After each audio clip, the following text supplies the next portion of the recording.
दोस्तों ये कहानी शुरू होती है सन 1906 में। नेपाल की काली गंगा के आसपास के जंगली इलाकों में लोग गायब होना शुरू हो जाते हैं। जब पता लगाया जाता है कि सबसे ज़्यादा गायब होने वालों की संख्या में कौन था, तो बूढ़े आदमी, महिलाएं और छोटे बच्चे। हर रोज़ रात में कोई ना कोई गांव से गायब हो जाता था, और वहाँ सिर्फ एक गांव नहीं, ऐसे सारे गांव में ये चीज़ देखी जा रही थी। लोगों का कहना था कि काली गंगा के इस तरफ काली रहता है, जो कि वहाँ का बहुत बड़ा डाकू था, और इस तरफ बाघिन रहती है। दोस्तों इस बाघिन का किस्सा शुरू हो जाता है 1906 में, और 1906 से 1907 आते आते नेपाल के लगभग 250 से ज़्यादा लोग मौत के घाट उतर चुके होते हैं। गांव वाले नेपाल के राजा को ये कंप्लेंट करते हैं, तो पहले तो राजा नेपाल के सबसे अच्छे शिकारियों को भेजता है कि उस बाघिन को मार गिराओ, पर वो सारे उसे मार गिराने में नाकाम हो जाते हैं। इसके बाद राजा अपनी पूरी सेना भेज देता है कि कैसे भी करके उस बाघिन को मारो, वरना ये हमारे लोगों को खा जाएगी। और जब पूरी सेना वहाँ जंगल में पहुँचती है, तो वो भी उस बाघिन को मार गिराने में सक्षम नहीं होती। हाँ, एक चीज़ ज़रूर होती है कि वो बाघिन को नेपाल से खदेड़ देते हैं, नेपाल के जंगलों से खदेड़ देते हैं, और ऐसे करके ये बाघिन आ जाती है उत्तराखंड में। उत्तराखंड में पहुंचने के बाद वही सिलसिले उत्तराखंड में भी शुरू हो जाते हैं। नेपाल जैसे तैसे बच तो जाता है, पर उत्तराखंड के लोगों को तो समझ में ही नहीं आता कि अचानक कौन है जो बच्चों को और औरतों को रात में उठा करके ले जाता है।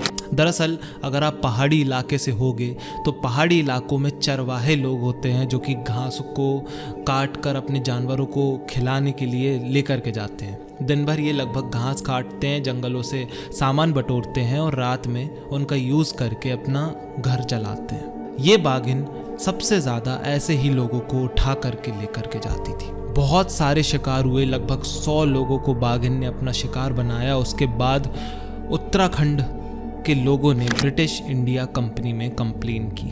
उन्होंने कंप्लेन करी कि बहुत ज़्यादा तादाद में यहाँ पर लोग मर रहे हैं, किसी बाघिन का बहुत आतंक है, लोकल के सभी शिकारी नाकाम है इसको मार गिराने में, आप लोग मदद करो। ब्रिटिश इंडिया सरकार वहाँ से शिकारियों को भेजती है, पर वो भी नाकाम होते हैं इसे मारने में, और उसके बाद सरकार इस बाघिन को मार गिराने पर इनाम रख देती है। जब इनाम रखा जाता है तो दूर दूर से लोग आते हैं इस पर अपना हाथ आजमाने, पर कोई भी बाघिन को मार गिराने में सक्षम नहीं होते, और बहुत सारे तो इसे ढूंढने में ही मौत के घाट उतार दिए जाते हैं। ऐसे में फिर एक फैक्स जाता है जिम कॉर्बेट के घर। जिम कॉर्बेट, आपको बताऊं तो उत्तराखंड के वो सबसे ज़्यादा प्रसिद्ध शिकारी थे, और शायद दुनिया के भी सबसे टॉप लेवल के शिकारियों में उनका भी नाम था। और जब उन्हें ये बात पता चलती है तो वो भी पूरे तरीके से हिल जाते हैं। इतने ज़्यादा शिकार करना किसी भी बाघिन के लिए और बाघ के लिए इतना पॉसिबल नहीं होता। बाघ मारते भी हैं तो 1 या 2 शिकार करते हैं, परंतु 200, 100 लोगों को मार के खा जाना ये एक नॉर्मल बिहेवियर नहीं था। जिम कॉर्बेट अपनी बंदूक लेकर के अपने घर से उत्तराखंड के लिए रवाना होते हैं। वो जब नैनीताल से उत्तराखंड पहुंचते हैं तो सबसे पहले वो सरकार से बोलते हैं कि सबसे पहले आप ये 2 काम करो। आप सबसे पहले तो जो बाघिन के ऊपर इनाम रखे हुए हो उसको बंद करो, ताकि मेरे अलावा और कोई नौसिखिया इस बाघिन के पीछे ना आए। और दूसरा, एक एडवाइजरी जारी करो जहां पर सिर्फ और सिर्फ जिम कॉर्बेट ही उस बाघिन के लिए शिकारी कहलाएं। ब्रिटिश गवर्नमेंट ऐसा कर देती है, जिम कॉर्बेट को खुली आज़ादी दे देती है कि तुम ज़रा उस डेविल को ढूंढो और पता करो कि चल रहा है तो चल क्या रहा है। पहली रात जिम कॉर्बेट जंगल में मचान बना कर बैठते हैं, इस होप में बैठते हैं कि शायद बाघिन आएगी, परंतु कोई बाघिन नहीं आती। हालांकि वहाँ पर बैठे हुए वो कुछ खतरनाक जंगली जानवरों को मारते हैं, ताकि गाँव वालों को विश्वास हो कि जो शिकारी है वो सच में कोई बहुत अच्छा शिकारी है, वो सच में उस बाघिन को मार लेगा। इसके बाद जिम कॉर्बेट पता लगाते हैं कि बाघिन ने आखिरी बार शिकार कब किया था। तो पता चलता है कि हाल ही में बाघिन ने 5 दिनों पहले एक बूढ़ी औरत को मारा है, और अब हो सकता है कि वो शिकार करने आएगी। और इसके बाद जिम कॉर्बेट पास में एक गांव में बैठ जाते हैं, परंतु बाघिन फिर भी नहीं आती। बाघिन इतनी खतरनाक थी कि लगभग वो अपने शिकार को ढूंढने के लिए 30-30 किलोमीटर तक चल लेती थी। इसके बाद पता लगता है कि बाघिन चंपावत नाम के गांव में देखी गई है और वहां के पोस्ट ऑफिस के पास में लास्ट टाइम उसे देखा गया है। जिम कॉर्बेट भी फौरन 30 किलोमीटर निकल जाते हैं उस गांव की तरफ, उस पोस्ट ऑफिस की तरफ जहां पर बाघिन देखी गई है। वो शाम को पोस्ट ऑफिस पहुंचते हैं तो पोस्ट ऑफिस का जो पोस्ट मास्टर है, हेड पोस्ट मास्टर होता है, वो उनका स्वागत करता है और उनका स्वागत करते करते, उनसे बातचीत करते करते रात हो जाती है। तो जिम कॉर्बेट सोचते हैं कि शायद अब ये मेरे साथ यहीं रुकेगा, पर वो पोस्ट मास्टर अपनी लालटेन उठाता है और जंगल के रास्ते 5 किलोमीटर दूर अपने घर की ओर चल देता है। जिम कॉर्बेट को यहाँ शक होता है कि जब आदमखोर बाघिन घूम रही है, रात का समय है और मेरे साथ ये रह सकता था, तो फिर क्यों ये मेरे साथ यहाँ पोस्ट ऑफिस में नहीं रहा, क्यों ये वहाँ से रात में ही निकल गया।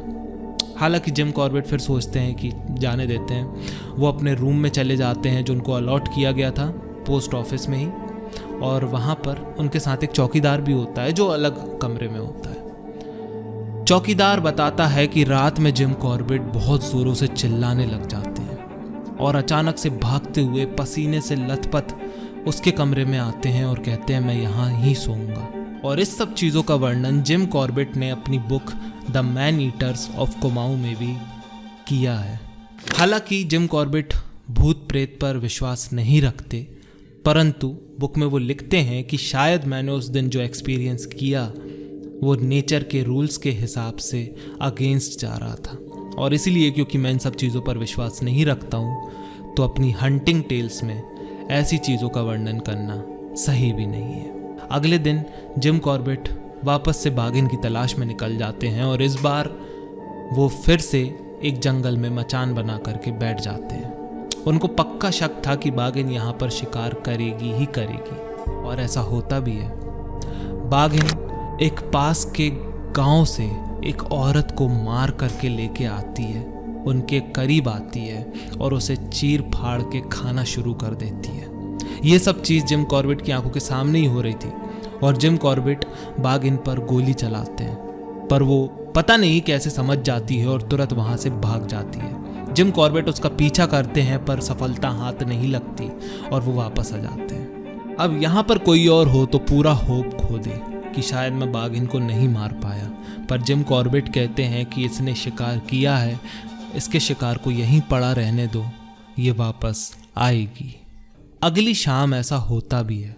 बाघिन वापस आती है अपने शिकार को देखने के लिए, और जैसे ही वो अपने शिकार के पास आती है जिम कॉर्बेट फौरन बाघिन पर गोली चला देते हैं। वो गोली बाघिन के पेट पे लगती है और वो वहीं गिर जाती है। इसके बाद जिम कॉर्बेट दूसरी गोली चलाते हैं जो उसके पैरों पर लगती है। इसके बाद वो जैसे ही तीसरी गोली चलाने वाले होते हैं, बाघिन अपना दम तोड़ देती है।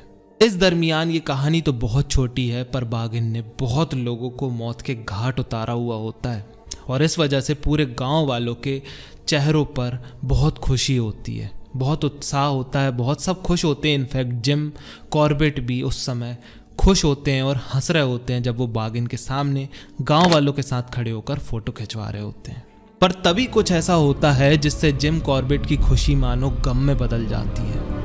कुछ ऐसा होता है जिसे देख करके जिम कॉर्बेट के पसीने छूट जाते हैं। जिम कॉर्बेट जैसे ही उस बाघिन के मुंह की ओर देखते हैं तो वो ये पाते हैं कि बाघिन के ऑलरेडी नीचे के दोनों दांत और नीचे का जबड़ा टूटा हुआ था। मतलब पहले भी किसी ने बाघिन के ऊपर गोली चलाई थी, जो गोली उसके नीचे वाले जबड़े पे लगी, और उस वजह से बाघिन के लिए जंगल में शिकार कर पाना पॉसिबल नहीं बच पाया। और इसके बाद अब क्योंकि जिंदा तो रहना था, तो सबसे आसान टारगेट जो औरत, छोटे बच्चे और बूढ़े आदमी होते हैं, वो इनको अपना शिकार बनाने लग गई। अब क्योंकि इंसान में इतना गोश्त नहीं होता कि कोई बाघ 5-5, 6-6, 10-10 दिन बिना शिकार किए रह ले, तो उसे बार बार शिकार करना पड़ता था, और ऐसे ही करके वो अपनी ज़िंदगी चला रही थी। और लोगों को लग रहा था कि वो आदमखोर है, वो इंसानों का खून पसंद करती है और इंसानों को मारकर खाना पसंद करती है। इस घटना से जिम कॉर्बेट को इतना धक्का लगता है कि वो इसके बाद शिकार करना ही छोड़ देते हैं और उल्टा उत्तराखंड में जिम कॉर्बेट नेशनल पार्क की स्थापना करते हैं, जहां पर वो टाइगर कंजर्वेशन में जुट जाते हैं। और आज भी जिम कॉर्बेट में बहुत सारे टाइगरों को कंजर्व करके रखा गया है। तो अगर आप इसे और डिटेल में जानना चाहते हो तो जिम कॉर्बेट की ये बुक ज़रूर पढ़ना, और उम्मीद करता हूँ कि ये कहानी आपको बहुत रोचक लगी होगी। सबसे ज़्यादा दुख की बात तो ये थी कि जिसे एक मॉन्स्टर समझा जा रहा था, वो बेचारी खुद इंसानों की शिकार थी, और शायद इसीलिए जिम कॉर्बेट ने शिकार करना भी छोड़ दिया था। तो उम्मीद करते हैं कि आपको ये स्टोरी पसंद आई होगी। अगर पसंद आई है तो वीडियो को लाइक कर देना, इसे शेयर ज़रूर करना, और मैं मिलता हूँ अगली ही कोई ऐसी ही खतरनाक कहानी लेकर के। तब तक के लिए जय हिंद, वंदे मातरम।